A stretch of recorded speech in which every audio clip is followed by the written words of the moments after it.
శ్రీనివాస్ గారు మీరు చెప్పండి, ఈ కూటమి ప్రభుత్వం తీసుకొచ్చిన మన ఊరు మనబడి మన చెరువు కాన్సెప్ట్ ఎలా ఉంది? అలాగే మనం గతంలో కూడా చూసాము, జగన్మోహన్ రెడ్డి హయాంలో పంచాయతీలకు ఇచ్చిన నిధులను కూడా స్వాహా చేసిన పరిస్థితి. ఈ రోజు జల్ జీవన్ మిషన్ గురించి పవన్ కళ్యాణ్ కూడా ఎలాంటి అవినీతి జరిగింది అని బయటపెట్టారు. సో ఏదైతే మనం 5 ఏళ్లలో మిస్ అయ్యామో దాన్ని ఫోకస్ చేస్తూ కూడా చంద్రబాబు గారు ఇప్పుడు పరిపాలన చేస్తున్నారు. సో ముఖ్యంగా రోడ్ల గురించి ఇందాక నేను చెప్పినట్టు కావచ్చు, ఇక్కడ విద్యాశాఖకు లోకేష్ గారు, ఇటు జల్ జీవన్ కి పంచాయతీరాజ్ శాఖకి ముగ్గురు కూడా త్రిమూర్తుల్లాగా మూడింటి పైన కూడా బాగా ఫోకస్ పెట్టి పనిచేస్తున్న పరిస్థితి. ఈ నేపథ్యంలో మరి ఎలా ఉండబోతుంది అంటారు? మీరేం చెప్తారు? త్రిమూర్తులు 3 పార్టీలు, తెలుగుదేశం, బీజేపీ, జనసేన, చంద్రబాబు, మోడీ, పవన్ కళ్యాణ్. అందుకే ఇప్పుడు ఈ 3 కళ్ళు అన్నమాట. ఏది ఇప్పుడు మనం తీసుకున్న సబ్జెక్టు కూడా ఇవాళ గ్రామాలు, చెరువులు 2 కళ్ళు, మరి బడులు, స్కూల్స్ అది 3వ కన్ను అనమాట. ఏది ఇవాళ మనం చూసేది ఆ 3వ కంటితో. ఏది ఆ స్కూల్స్. మరి ఇవాళ విద్యాశాఖ మంత్రిగా, మానవ వనరుల అభివృద్ధి మంత్రిగా లోకేష్ బాబు. ఎందుకంటే జగన్మోహన్ రెడ్డి 5 ఏళ్లలో విద్యని విధ్వంసం చేశాడు. విద్యా రంగాన్ని నీకు అతని విధ్వంసకాండకు ఎలా బలైందంటే 12,447 స్కూల్స్ అంట, సింగిల్ టీచర్ అంటే ఏకోపాధ్యాయ పాఠశాల. అంటే ఉన్న పాఠశాలల్లో ఒక 50,000 పాఠశాలలు ఉంటే అందులో 12,447 పాఠశాలల్లో ఒకటే పంతులు. పిల్లలు ఎంతమంది? 20 మంది కన్నా లోపు ఉన్నారు. అంటే అటు ఏ విధంగా జగన్మోహన్ రెడ్డి స్కూల్స్ని నీకు బలహీనపరిచాడు అక్కడే కనపడుతుంది. ఇప్పుడు అతను ఏం చేశాడు? 3, 4, 5 తరగతులు తీసుకుపోయి హై స్కూల్లో గెలిపేశాడు. ఇప్పుడు నువ్వు చదువుకున్నావు కదా, 3rd క్లాస్ చదివే కదా, 3rd, 4th, 5th ఎక్కడ ఉండాలి? ప్రైమరీ స్కూల్లో ఉండాలి, ఎలిమెంటరీ స్కూల్. అంటే ఇతనికి ఏది ప్రైమరీ ఎడ్యుకేషన్, ఏది హయ్యర్ ఎడ్యుకేషన్ అనేది తెలియదు అసలు తేడా. జగన్మోహన్ రెడ్డి ఇప్పుడు అసలు చదువుకున్నాడేనా? అసలు బడికి వెళ్ళినాడేనా? అంటే అతను చేసినటువంటి ఆ ప్రయోగాలకి వాళ్ళ ఆంధ్రప్రదేశ్ విద్యారంగం బలైంది. ఉపాధ్యాయులు బలయ్యారు, విద్యార్థులు నష్టపోయారు, ఒక తరం నష్టపోయింది.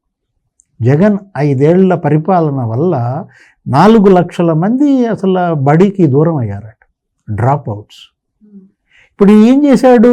ఇట్లా ఈ స్కూల్స్ తీసుకుపోయి కలిపేశాడు కదా, ఈ 3, 4, 5 తీసుకుపోయి అందులో కలిపేయటం వల్ల అట్లా 2,33,000 మంది విద్యార్థుల్ని స్కూల్స్ మార్చేశారు.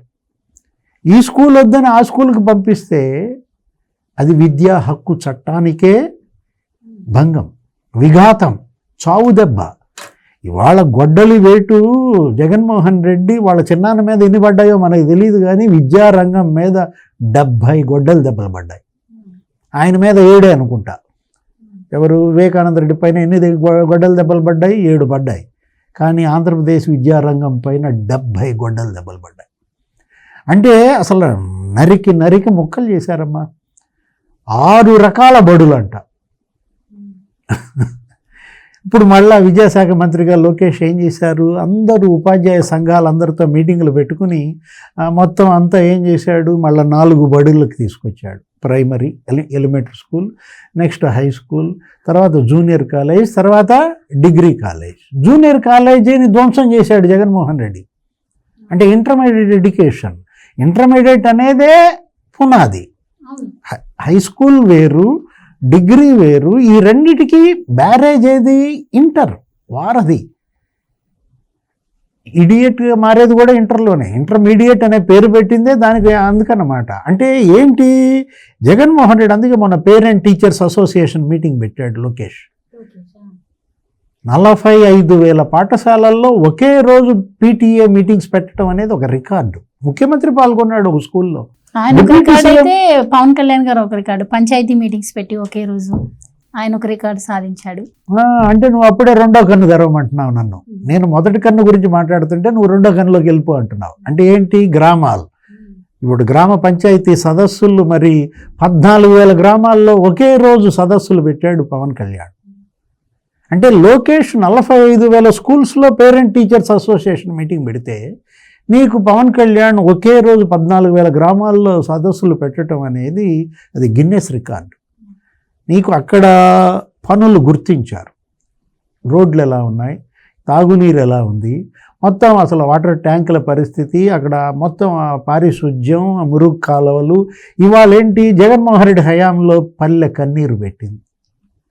ఎప్పుడైతే జగన్ ఓడిపోయి చంద్రబాబు ముఖ్యమంత్రి అయ్యాడో పల్లె పండుగ. ఇప్పుడు జరుగుతోంది పల్లె పండుగ. ఏంటి, 4,500 కోట్ల రూపాయలు మొత్తం రోడ్లు వేసేస్తున్నారు. నీకు మొత్తం అంతా కూడా ఫామ్ పాండ్స్ తవ్వుతున్నారు, పంట కుంటలు కానీ. నెక్స్ట్ సంక్రాంతిలోపు గుంతలు పుడిచేయమన్నారు. జగన్మోహన్ రెడ్డి రోడ్లన్నీ గుంతలు పెట్టాడు. మనం చూసాం, ఏంటి, గుంతలు ఉంటే అది ఆంధ్రప్రదేశ్ అంట, గుంతలు లేకపోతే తెలంగాణ అంట. కేసీఆర్ ఎగతాళి చేశాడు, హరీష్ రావు ఎగతాళి చేశాడు. మా దగ్గర పంతోళ్ళకి మేము బ్రహ్మాండంగా ఫిట్మెంట్ ఇస్తున్నాము, జగన్మోహన్ రెడ్డి ఆంధ్రప్రదేశ్లో పంతుళ్ళని స్టేషన్లో పెట్టాడు అన్నాడు. అంటే పంతుళ్లతో, టీచర్లతో బ్రాందీ షాపుల దగ్గర కాపలా గాయించాడు ఎవరు, జగన్మోహన్ రెడ్డి. అవన్నీ ఇవాళ పోయాయి. ఏది, ఇవాళంతా కూడా వాళ్ళ టీచర్లు చక్కగా ఎవరి పనులు వాళ్ళు చేసుకుంటున్నారు. 29 రకాల యాప్లు అంట, ఒక్కొక్క పంతులు రోజు అప్లోడ్ చేయాలి. అంటే ఇక అతను చదువు చెప్పే పని లేదు, ఇక వాట్సాప్ ఓపెన్ చేయడం, యాప్లు, వాట్సాప్, పిల్లలకి ట్యాబ్లు, అంటే బాత్రూములు ఫోటోలు తీయటం కూడా పంతులతో. అరే, బ్రాందీ షాపుల దగ్గర వాళ్ళని కాపలా పెట్టేటువంటి, బాత్రూములు ఫోటోలు తీపించడం ఏంటి. టీచర్లు అందుకే తిరగబడ్డారు. అసలు ఈ జగన్మోహన్ రెడ్డి ఉదురా భగవంతుడా అని చెప్పి మళ్ళా వాళ్ళ చంద్రబాబు, పవన్ కళ్యాణ్ కూటమి ప్రభుత్వాన్ని తెప్పించుకున్నారంటే ఇవాళ గ్రామాలు కళకళ, ఇవాళ బడులు కళ్ళకళ్ళ. నీకు విద్యార్థులు బ్రహ్మాండంగా, నీకు ఎక్కడ చూసినా చక్కగా పోటీ పడి చదువు చెప్తున్నారు, పిల్లలు చేరుతున్నారు. ఇవాళ ఇంటర్మీడియట్కి మధ్యాహ్న భోజనం తెచ్చాడు. లేటెస్ట్ న్యూస్ విన్నావా, ఫాలో అవుతున్నావు? ఏది, లోకేష్ బాబు ఇంటర్మీడియట్ మొత్తం అతను రద్దు చేశాడు. ఇంటర్మీడియట్ వాళ్ళకి భోజనం ఏంటి, పోయి ఇంటి దగ్గర తినలేరా, లేకపోతే హోటల్లో తినలేరా అని చెప్పి జగన్మోహన్ రెడ్డి. అతనికి ఏం తెలుసమ్మా, చదువు విలువేం తెలుసు, ఆకలి విలువేం తెలుసు, పేదల ఆకలి ఇవాళ అడ్రస్ చేసిన ప్రభుత్వం ఇది. ఏది, రేపు గ్రామాల్లో అన్నా క్యాంటీన్లు పెడుతున్నారంట. ఇప్పుడు 198 అన్నా క్యాంటీన్లు ఓపెన్ చేశారు. అన్నా క్యాంటీన్లు మూసేసింది ఎవరు, అన్నా క్యాంటీన్లు తెరిచింది ఎవరు? ఇలా పెట్టాలి క్విజ్ పోటీలు మనం. ఏది, ఇప్పుడు రేపు పొద్దున స్కూల్స్లో కూడా పంతుళ్ళు వీళ్ళందరూ పిల్లలకి క్విజ్ పెట్టాలంటే రోడ్లకి గుంతలు పెట్టింది ఎవరు, జగన్మోహన్ రెడ్డి. గుంతలు పూడ్చింది ఎవరు, చంద్రబాబు. ఇట్లా డిఎస్సి, మెగా డిఎస్సి వేస్తానన్నాడు, జాబ్ క్యాలెండర్ ఇస్తానన్నాడు. షర్మిల తిట్టు వదిలిపెట్టింది. అన్నాయి, నువ్వు జాబ్ క్యాలెండర్ ఇస్తానన్నావు, జనవరి వస్తే జాబ్ క్యాలెండర్ కోసం ఎదురెదురు చూశారు. అంటే నీకన్నా వదినే నయం అన్నాయి, వదిన చక్కగా ప్రతి ఏడు సాక్షి క్యాలెండర్ ఇచ్చిందని అంది. అంటే ఇవాళ మెగా డిఎస్సి చేస్తానన్నావు, దగా డిఎస్సి చేశావు. 6,000 పోస్టులతో పిలిచాడమ్మా, అది కూడా ఎప్పుడు, ఎన్నికలకు ముందు. అంటే షెడ్యూల్ వచ్చుద్ది, నోటిఫికేషన్ వస్తుంది కాబట్టి ఇది ఆగిపోద్ది, ఉద్యోగాలు ఇవ్వాల్సిన పని లేదని ఎన్నికలకు ముందు 6,000 పోస్టులతో మెగా డిఎస్సి ఇచ్చావే, నీకు అసలు ఉందా చిత్తశుద్ధి? ఇవాళ మరి లోకేష్ బాబు, మరి చంద్రబాబు 16,000 పోస్టులతో ఇవాళ మెగా డిఎస్సి ఇచ్చారు. మొత్తం చక్కగా చదువుకుంటున్నారు పిల్లలు అంతా కూడా. ఏది, ప్రిపేర్ అవుతున్నారు, పరీక్షల కోసం ప్రిపేర్ అవుతున్నారు. ఏపీపీఎస్సి ఇవాళ మరి చైర్పర్సన్గా అనురాధన పెట్టారు. అంటే జగన్ హయాంలో నీకు గ్రామాలు ఎలా వెలవెలపోయాయి, బడులు ఎలా నాశనమయ్యాయి, నీకు చెరువులు కబ్జా.